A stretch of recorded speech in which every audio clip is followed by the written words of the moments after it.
Hi. இன்னைக்கு ஒரு முக்கியமான காரியத்தை பற்றி பேச போகிறேன். என்னன்னா மன்னிப்பு. எல்லா மனுஷனுடைய ஆழ் மனதில் ஒரு காரியம் இருக்குது அப்படின்னா அது மன்னிப்பு. எக்ஸ்பிளைன் பண்ணுறேன். மன்னிப்புங்கிறது எல்லா மனுஷனும் ஏதோ ஒரு வகையில் யார்கிட்ட தான் எதிர்பார்க்குறான்.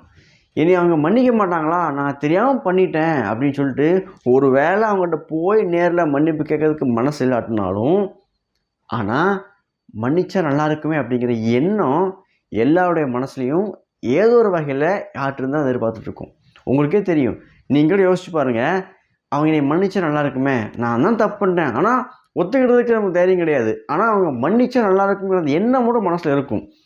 இப்படி எல்லா மனுஷனுக்குமே மன்னிப்பு தேவைப்படுது. நான் உங்களுக்கு ஒரு சீக்ரெட் சொல்கிறேன். மன்னிப்பு கடவுள் கொடுக்காரு. ஏன் மன்னிப்பு நான் பேசுகிறேன்னா, நம்ம வாழ்க்கையினுடைய நெக்ஸ்ட் ஸ்டெப்புக்கு போகணுன்னா அதுக்கு ஃபஸ்ட்டு படியே மன்னிப்பு தான். மன்னிப்பு இல்லாமல், நம்ம மன்னிப்பை அனுபவிக்காமல், இந்த ஃபர்கிவ்னஸ் அனுபவிக்காமல் நம்மளால் வாழ்க்கையில் அடுத்த ஸ்டெப் போக முடியாது. நம்ம அந்த மன்னிப்பு நம்ம பெற்றுக்கொள்ளலை அப்படின்னா நம்மளுடைய டிப்ரெஷன், நம்மளுடைய அந்த தாழ்வு மனப்பான்மை நம்மளால் கொன்றும்.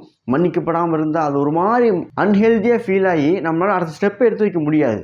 இதெல்லாம் சரி பண்ணணும் அப்படின்னா ஃபஸ்ட்டு மன்னிப்புலேருந்து ஸ்டார்ட் பண்ணணும். நம்ம கடவுள் நான் மன்னிக்கிறவர்னு சொல்கிறேன். எந்த அளவுக்கு மன்னிக்கிறவர்னா, அவர் என்ன பண்ணாலும் மன்னிக்க ஆயத்தமாக இருக்கார். எவ்வளோ பெரிய தப்புனாலும் சரி தான், யாருக்கு விதமாக என்ன பாவங்கனாலும் சரி தான், கடவுள் இன்றைக்கும் நம்மளை மன்னிக்க ஆயத்தமாக இருக்கார். அவர் எந்த அளவுக்கு நல்லவர்னு, எந்த அளவுக்கு கிருபை உள்ளவர்னு இன்றைக்கி நம்ம ஆமோஸ் புஸ்தகத்திலேருந்து பார்க்க போகிறோம். ஒவ்வொரு புஸ்தகத்துலேருந்தும் கடவுளுடைய கிருபையை காமிச்சு வந்துட்டு இருக்கோம். பார்க்காதவங்க நம்முடைய பழைய வீடியோ போய் பாருங்கள், டிஸ்கிரிப்ஷனில் லிங்க் இருக்கும். இன்றைக்கி ஆமோஸ் புஸ்தகம் வந்திருக்கும். இந்த ஆமோஸ் புஸ்தகத்தில் கடவுளுடைய கிருபை எப்படி தெரியுமா இருக்குது. இந்த இஸ்ரேல் ஜனங்களை ஆண்டவர் நாட்டுக்கு கொண்டு போய் வச்சுட்டு, அந்த நாட்டில் கானான் தேசத்தில் வச்ச உடனே அவங்கெல்லாம் கடவுளை ப்ளீஸ் பண்ணதுக்கு என்ன பண்ணுறாங்கன்னா, கடவுள் சொல்லியிருந்த அந்த பண்டிகைகளை கொண்டாடி ஆசரித்து, கடவுள் சொல்லியிருந்த காணிக்கையை கொடுத்து, அதன் மூலமாக அவரை கடவுளை ப்ளீஸ் பண்ணதுக்கு முயற்சி பண்ணுறாங்க. நல்லது தான். ஆனால் கடவுள் என்ன தெரியுமா சொல்கிறாரு, உங்களுடைய பண்டிகையை நான் வெறுக்கிறேன், உங்களோட காணிக்கை எனக்கு தேவையில்லை அப்படிங்கிறாரு. ஏன்னா இவங்க கடவுளை எப்படி பார்க்குறாங்கன்னா, நம்ம ஏதாவது இவருக்கு கோயில் கட்டி கொண்டாடிட்டோம்னா அவர் நம்மளை ஏற்றுக்கொண்டுருவார், நமக்கு காணிக்கை நிறைய கொடுத்தோம்னா நம்மளை அக்செப்ட் பண்ணிக்கிடுவார் அப்படின்னு ஏதோ ஒரு சடங்காச்சாரத்தை வச்சுட்டு கடவுள்கிட்ட போய் ப்ளீஸ் பண்ணிடலாம் அப்படின்னு ட்ரை பண்ணுறாங்க. இதுக்கும் கிருபைக்கு என்ன சம்மந்தமாக கேட்குறீங்க? நான் சொல்கிறேன். ஆமோஸ் 5ஆம் அதிகாரம் 25ஆம் வசனம் வாசிச்சு பாருங்கள். நான் உங்களுக்கு வாசிச்சு காமிக்கிறேன். இஸ்ரவேல் வம்சத்தாரே, நீங்கள் வனாந்தரத்தில் இருந்த 40 வருஷம் வரையிலும் எனக்கு பலிகளையும் காணிக்கைகளையும் செலுத்தினீர்களோ அப்படின்னு கடவுள் கேட்காரு. 25ஆம் வசனம். இந்த வசனத்துக்கு என்ன அர்த்தம்னா, இஸ்ரேல் ஜனங்கள் எகிப்திலிருந்து வெளியே வரும்பொழுது கானான் தேசத்துக்கு வர்றதுக்கு முன்னாடி 40 வருஷம் வனாந்தரத்தில் அடிமையாக இருந்தாங்க. அந்த காலகட்டத்தில் தான் கடவுள் பண்டிகை எப்படி கொண்டாடணும், எப்படி காணி கொடுக்கணும், இப்படி கட்டளையெல்லாம் கொடுத்துருந்தாரு. இதெல்லாம் அவங்க சில நேரம் ஃபாலோ பண்ணாங்க, சில நேரம் ஃபாலோ பண்ணல, எப்படி இன்னும் நாஃபாக இருந்தாங்க. ஆனால் ஒழுங்காக ஃபாலோ பண்ண மாதிரி இல்லை. ஃபஸ்ட்டு பசங்க மட்டும் சிறப்பாக கொண்டாடினாங்க. ஆனால் அதுக்கப்புறம் பெருசாக ஒன்றும் கொண்டாடின மாதிரி பைபிளில் தெளிவாக கிடையாது. ஆனாலும் அந்த 40 வருஷமும் கடவுள் அவர்களை கிருபையாய் நடத்தினார். அந்த 40 வருஷம் அவங்களுக்கு எந்த குறையும் இல்லை. நல்லா கவனிக்கணும். வனாந்தரத்தில் விவசாயம் பண்ண முடியாது, ஆனால் அவங்களுக்கு சாப்பாடு இருந்துச்சு. வானத்திலிருந்து கடவுள் மன்னாவை கொடுத்து அவங்களை போஷிச்சார். வனாந்தரத்தில் தண்ணியே கிடையாது, ஆனால் கற்பாறையிலிருந்து பாறையிலிருந்து தண்ணியை கொடுத்து அவங்கள தாகத்தை தீர்த்தார். அவங்களுக்கு நைட்டில் அக்னி ஸ்தம்பம் கதகதன்னு இருக்கும், வெயில் அடிக்கும் போது பகலில் மேகஸ்தம்பம் குழுகுன்னு இருக்கும். இப்படி ஒழுங்காக பண்டிகை கொண்டாடாமல் இருக்கும்போது, காணிக்கைலாம் கொடுக்காமல் இருக்கும்போது, இவங்க ஒழுங்காக இல்லாமல் இருக்கும்போதே அவங்க இவ்வளோ அருமையாக பாதுகாத்து கொண்டு வந்தார்.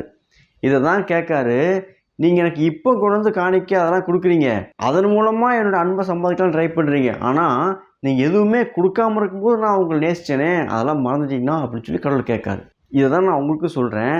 நம்ம கடவுள் கிருபை உள்ளவர். எந்த அளவுக்கு கிருபை உள்ளவர்னா, நம்ம ஏதாவது செஞ்சால் தான் நம்ம நேசிப்பாருன்னு கிடையாது.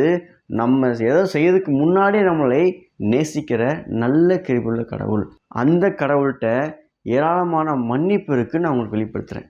ஏன் மன்னிப்பு பற்றி பேசுகிறேன்னா, நான் முதலே சொன்ன மாதிரி நம்ம மன்னிப்பை அனுபவிக்காமல் நம்மளால் வாழ்க்கையில் மாற்றத்தை ஏற்படுத்த முடியாது. உதாரணம் சொல்கிறேன். இயேசு கிறிஸ்து வாழ்ந்திருக்கும்போது இந்த உலகத்தில் சகைன்னு ஒருத்தர் இருந்தான். நல்ல மனுஷன், சீமான், பணம் இருந்துச்சு, எல்லாம் இருந்துச்சு. அவன் ஒரு யூதன். ஆனால் அந்த யூத மக்கள் அவனை விரோதியாக பார்த்தாங்க. ஏன்னா இவன் யூதனாக இருந்துகிட்டே அந்த யூத மக்கள்கிட்ட ரோமன்ஸ்க்காக வரி வசூலிச்சுக்கிட்டு தான். ஸோ சொந்த மக்கள்கிட்டே வரி வாங்குறானே அப்படின்னு சொல்லிட்டு அந்த மக்கள்லாம் இவனை பெரிய பாவி மாதிரி பார்ப்பாங்க. ஆனால் அவன்கிட்ட பணம் இருந்துச்சு, பதவி இருந்துச்சு, அந்தஸ்து இருந்துச்சு, எல்லாம் இருந்துச்சு. ஆனால் அவங்ககிட்ட இல்லாதது ஒன்று என்ன தெரியுமா? மன்னிப்பு. வாழ்க்கை மாறணும்னு ஆசைப்பட்டான். மாறி நல்லபடியாக வாழணும், மக்களுக்கு ஹெல்ப் பண்ணணும், நல்ல வாழ்க்கை வாழணும் அப்படின்னு ஆசை இருந்துச்சு. பணம் பதவி எல்லாம் இருந்தாலும் அவன் விரும்புகிற அந்த வாழ்க்கை வாழ முடியல. ஏன்னா அவங்ககிட்ட மன்னிப்பு இல்லை. இந்த சூழ்நிலை தான், இந்த காலகட்டத்தில் தான் இயேசு வராரு. இயேசு அவங்ககிட்ட ஒன்றும் பண்ணலை. அவங்ககிட்ட போயிட்டு நான் உன் வீட்டில் தங்கணும் அப்படின்னு சொன்னார்.